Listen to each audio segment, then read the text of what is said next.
வணக்கம். ASC/SCC prelims scholarship examination 2026க்கான notification ரீசெண்டாக ரிலீஸ் ஆகிருக்கு. ASC/SCC என்ட்ரன்ஸ் எக்ஸாமினேஷன் எப்படி கிளியர் பண்ணுறது, இதற்கான அட்வைஸும் கைடன்ஸும் கொடுக்குன்னு நிறைய ஸ்டூடெண்ட்ஸ் என்கிட்ட கேட்டிருந்தாங்க. இதை நாம் இந்த வீடியோவில் டீட்டெயில்டாக டிஸ்கஸ் பண்ண போகிறோம். தயவுசெய்து வீடியோவை ஃபுல்லாக லிசன் பண்ணுங்கள், உங்கள் ஃப்ரெண்ட்ஸோடையும் ஷேர் பண்ணுங்கள். ASC/SCC என்ட்ரன்ஸ் எக்ஸாமினேஷன் செப்டம்பர் 9, 2026 இந்த டேட்டில் நடக்க போகுது. நீங்கள் இப்போ என்ன பண்ணணுன்னா ASC/SCC வெப்சைட்டு போய் நோட்டிஃபிகேஷன் எடுத்து ஃபுல்லாக படிக்கணும். சிம்பிள் இங்கிலீஷ், சிம்பிள் தமிழில் நோட்டிஃபிகேஷன் கொடுத்துருக்காங்க. நீங்களாகவே எடுத்து படிக்கணும். நிறைய பேர் என்ன பண்ணுவாங்கன்னா சோஷியல் மீடியா போயிடுவாங்க. வேறு யாராவது இதை பற்றி சொல்லணும், அதை அப்படியே அவங்க கேட்கணும், அதை நம்பணும் அப்படின்னு நிறைய பேர் எதிர்பார்க்குறாங்க. இது தவறு. ஒரு IAS ஆஸ்பிரண்ட்கான முதல் தகுதியே என்னென்னா, நீங்களாகவே பொறுமையாக நிதானமாக ஃபோக்கஸ் பண்ணி ஒரு விஷயத்தை எடுத்து படித்து புரிஞ்சுக்கணும். இதுதான் முதல் தகுதி. அதனால் நீங்களாகவே நோட்டிஃபிகேஷனை எடுத்து படித்து புரிஞ்சுக்கங்க. என்ட்ரன்ஸ் எக்ஸாம் பொறுத்த வரைக்கும் ஒரு மித் இருக்குது. சொல்லப்போனால் நிறைய பேருக்கு ஒரு பயம் இருக்குது. என்னென்னா சீனியர் கேண்டிடேட்ஸ் தான் செலக்ட் ஆகிறாங்க. உதாரணத்துக்கு ப்ரிலிம்ஸை ஏற்கனவே கிளியர் பண்ணவங்க தான் அதிகமாக செலக்ட் ஆகிறாங்க, மற்றவங்களால செலக்ட் ஆக முடியறதில்லை அப்படின்னு நிறைய பேர் நினைக்கிறாங்க. சீனியர் கேண்டிடேட்ஸ்க்கு ஒரு எட்ஜ் இருக்கா, அட்வான்டேஜ் இருக்கானா? இருக்குது, இல்லைன்னு நான் சொல்ல மாட்டேன். அதே நேரத்தில் மற்றவங்களால கிளியர் பண்ண முடியாது அப்படின்னு சொல்கிறது தவறானது.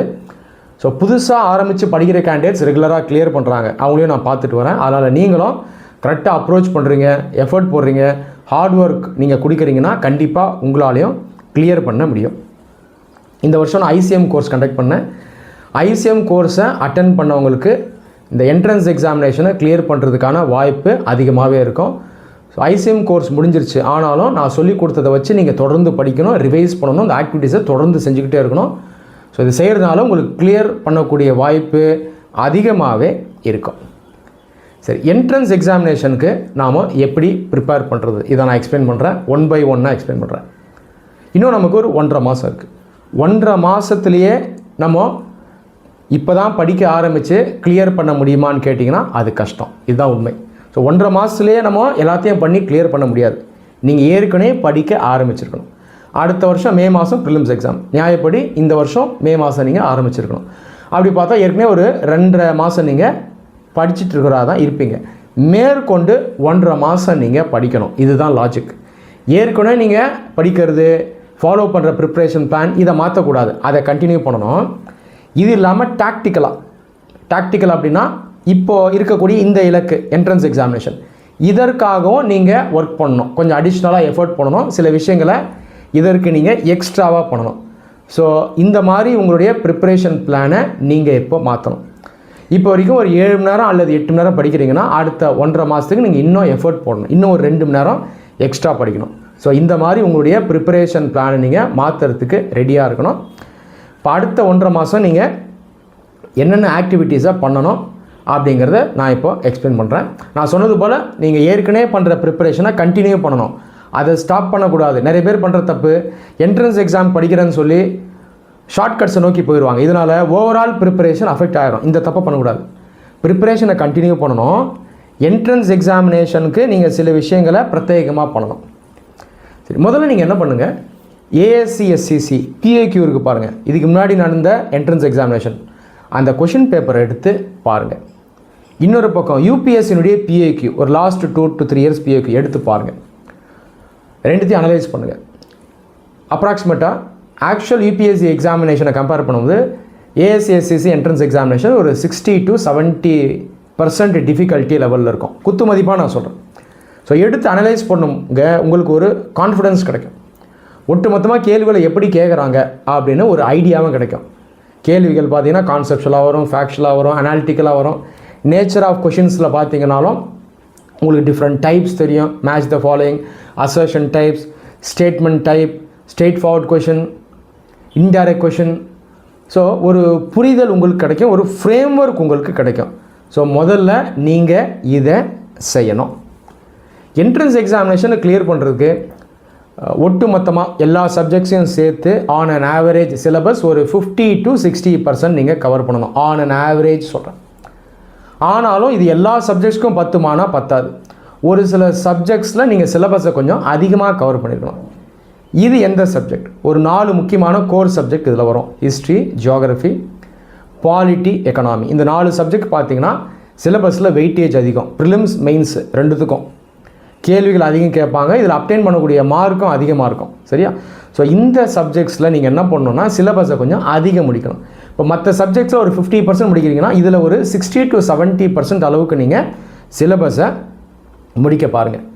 இந்த 4 சப்ஜெக்ட்ஸ் இல்லாமல் என்விரான்மெண்ட் சயின்ஸ் இதில் எந்த அளவுக்கு முடியுமோ சிலபஸை முடிங்க. இந்த 2 சப்ஜெக்டில் ஒரு 40 to 50% நீங்கள் முடிச்சிங்கன்னா போதும். IR, defence and security, society, அப்புறம் அக்ரிகல்ச்சர் இதுக்கெல்லாம் நீங்கள் ரொம்ப படிக்க வேணாம். இந்த சப்ஜெக்ட்ஸ் அது இல்லாமல் கரண்ட் அஃபேர்ஸ் இதுலேயே இந்த சப்ஜெக்டான நாலேஜ் வந்து ஓரளவுக்கு கவர் ஆகிடும். ஸோ இந்த சப்ஜெக்ட்ஸில் இப்போதைக்கு புஷ் பண்ணாதீங்க, வேண்டாம். அடுத்து கரண்ட் அஃபேர்ஸ். ஏற்கனவே ஒரு 2.5 மாதம் நீங்கள் ப்ரிப்பரேஷன் ஸ்டார்ட் பண்ணி எடுத்துகிட்டு போயிட்டுருப்பீங்க. இன்னும் ஒரு 1.5 மாதம் தொடர்ந்து கரண்ட் அஃபேர்ஸ் படிக்கணும். ஸோ செப்டம்பர் 9 வரைக்கும் கரண்ட் அஃபேர்ஸ் படிக்கணும். ஆனால் இந்த என்ட்ரன்ஸ் எக்ஸாமுக்கு பார்த்தீங்கன்னா கடந்த ஒரு 6 மாதத்துக்கான கரண்ட் அஃபேர்ஸ் படிச்சிருந்தீங்கன்னா அது நல்லது. அப்போ என்ன பண்ணணும்னா ரெட்ரோஸ்பெக்டிவாக கொஞ்சம் பின்னாடி போய் 2026 மார்ச்லேருந்தே கரண்ட் அஃபேர்ஸை முடிச்சு வச்சுருங்க. ஸோ மேலேருந்து ப்ரிப்பரேஷனை ஸ்டார்ட் பண்ணாலும் மார்ச் ஏப்ரலுக்கான கரண்ட் அஃபேர்ஸையும் சேர்த்து படிச்சிருங்க. Next revision. எக்ஸாம் கிட்ட வரும்போது இந்த ஸ்டாட்டிக் பார்ட் இருக்கு இல்லையா, கோர் சப்ஜெக்ட், அது இல்லாமல் கரண்ட் அஃபேர்ஸ் ரெண்டுத்தையும் 2 ரிவிஷன் நீங்கள் பண்ணிவிட்டு போயிடணும். ஃபஸ்ட்டு ரிவிஷன் கொஞ்சம் ஸ்லோ ரிவிஷனாக இருக்கலாம். செகண்ட் ரிவிஷன் ஒரு குவிக் ரிவிஷன் நீங்கள் முடிச்சுட்டு போகணும். இந்த ரிவிஷனுங்கிறது ரொம்ப முக்கியம். ரிவிஷன் பண்ணலன்னா நிறைய விஷயங்கள் படித்த மாதிரி இருக்கும், ஆனாலும் எக்ஸாமினேஷன் ஹாலில் நம்மளால் ரீகலெக்ட் பண்ண முடியாது, அனலைஸ் பண்ண முடியாது, ஞாபகம் இருக்காது. ஸோ இந்த ஆபத்து இருக்குது. So revision is must. Next PYQ solving. யூபிஎஸ்சியினுடைய ஆக்சுவல் எக்ஸாமினேஷன் இருக்கு இல்லையா, அதனுடைய பிஏக்யூ எடுங்க. லாஸ்ட் 3 இயர்ஸ் எடுத்து முடிஞ்ச வரைக்கும் சால்வ் பண்ணுங்கள். இருக்கிற நாலேஜை வச்சு சால்வ் பண்ணுங்கள்.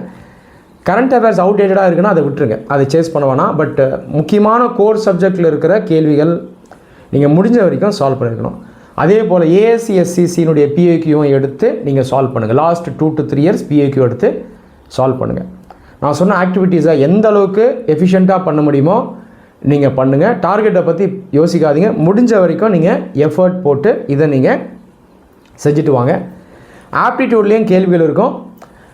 யூபிஎஸ்சி அளவுக்கெல்லாம் கஷ்டமாக கேட்க மாட்டாங்க. ஆப்டிடியூட்டில் முடிஞ்ச வரைக்கும் நீங்கள் உங்களை ஸ்ட்ரெங்தன் பண்ணிவிட்டு போனால் போதும். ஸோ இதுதான் உங்களுக்கான ப்ரிப்பரேஷன் பிளான். ஸோ ரிசோர்ஸ்லாம் நீங்கள் மாற்ற வேணாம், ஸ்டாண்டர்ட் ரிசோர்ஸை வச்சு படிங்க. ஸ்பெசிஃபிக்காக ஒரு சில ரிசோர்ஸில் கவனம் செலுத்தணுமா அப்படின்னு கேட்டிங்கன்னா மாடர்ன் இந்தியன் ஹிஸ்ட்ரிக்கு ஸ்பெக்ட்ரம் புக் இருக்குது. இதில் ஒரு சில ஏரியாஸை படிச்சுட்டு போனோம். இந்த புக்கில் எதெல்லாம் படிக்கணுன்றதுக்கு தனியாக நான் வீடியோ கொடுத்துருக்கேன், அந்த வீடியோவை லிசன் பண்ணுங்கள். ஸோ ஸ்பெக்ட்ரம் புக்கை நீங்கள் என்ன பண்ணணுன்னா இந்த எக்ஸாம் பாயிண்ட் ஆஃப் வியூவில் கொஞ்சம் முன்கூட்டியே நீங்கள் படிச்சுட்டு போயிடணும். அடுத்தது environment, science and technology, defence, இந்த 3 சப்ஜெக்ட்ஸ்லேயும் கரண்ட் அஃபேர்ஸ் பாயிண்ட் ஆஃப் வியூவில் கேள்விகள் கொஞ்சம் அதிகம் வரும், கொஞ்சம் டீப்பாகவும் வரும். ஸோ இந்த 3 சப்ஜெக்டில் மட்டும் கரண்ட் அஃபேர்ஸை நல்லா ஸ்ட்ராங்காக படிச்சுட்டு போயிடுங்க. அடுத்தது இந்தியா இயர் புக்குன்னு ஒரு புக் இருக்குது, இந்தியன் கவர்மெண்ட்டே ரிலீஸ் பண்ணுவாங்க. இந்த புக் பார்த்தீங்கன்னா பெரிய லைப்ரரிஸ்லாம் இருக்கும். உங்களால் முடிஞ்சால் நீங்கள் இந்த புக்கை வீட்டிலேயே கூட வாங்கி வச்சுக்கலாம். இந்த புக்கில் important policies and schemes of the government இருக்கும். அந்த புக் ரொம்ப பெரிய புக், எல்லாத்தையும் படிக்க வேணாம். இம்பார்ட்டன்ட் பாலிசிஸ் அண்ட் ஸ்கீம்ஸ் இதை மட்டும் முடிஞ்ச வரைக்கும் கவர் பண்ணுங்கள். டிஃப்ரெண்ட் டைமென்ஷன்ஸில் கவர் பண்ணுவோம். எப்படி பண்ணோன்னா செக்டர்ஸாக பார்க்கணும். Agriculture, education, health care, women and child development, industry, social sector, இந்த மாதிரி டிஃப்ரெண்ட் செக்டர்ஸில் இருக்கக்கூடிய முக்கியமான கொள்கைகளை முடிஞ்ச வரைக்கும் இந்த புக்கில் கவர் பண்ணுங்கள். உங்கள் கையில் புக் இல்லைனா கூட கவர்மெண்ட் லைப்ரரி ஒரு நாள் போய் ஒரு ஃபுல் டே உட்காந்திங்கன்னா அன்றைக்கி நீங்கள் அந்த புக்கில் இருந்து இதெல்லாம் நோட்ஸாக எடுத்துகிட்டு நீங்கள் வந்துடலாம். கடைசியாக அட்லஸ் ஸ்டடிங் நீங்கள் பண்ணணும். அட்லஸ் ஸ்டடிங்க்கான டுட்டோரியலை நம்ம சேனலில் கொடுத்துருக்கேன், டீட்டெயில்டு டுட்டோரியல் கொடுத்துருக்கேன். இது வரைக்கும் பார்க்காதவங்க டுட்டோரியலை வாட்ச் பண்ணி டெய்லி 15 நிமிஷம் நீங்கள் அட்லஸ் படிக்கணும். ஸோ இதுதான் உங்களுக்கான ப்ரிப்பரேஷன் பிளான். இதை தாண்டி வேறு எதுவும் பெருசாக நீங்கள் பண்ண வேணாம். நான் சொன்ன ஆக்டிவிட்டீஸை எந்த அளவுக்கு ப்ராக்டிக்கலாக எஃபிஷியண்ட்டாக பண்ண முடியுதோ பண்ணுங்கள். இந்த எக்ஸாமினேஷனை கிளியர் பண்ணுறதுக்கான வாய்ப்புகள் உங்களுக்கு அதிகமாகவே இருக்கும். Wish you all the best. வாழ்த்துக்கள். நன்றி.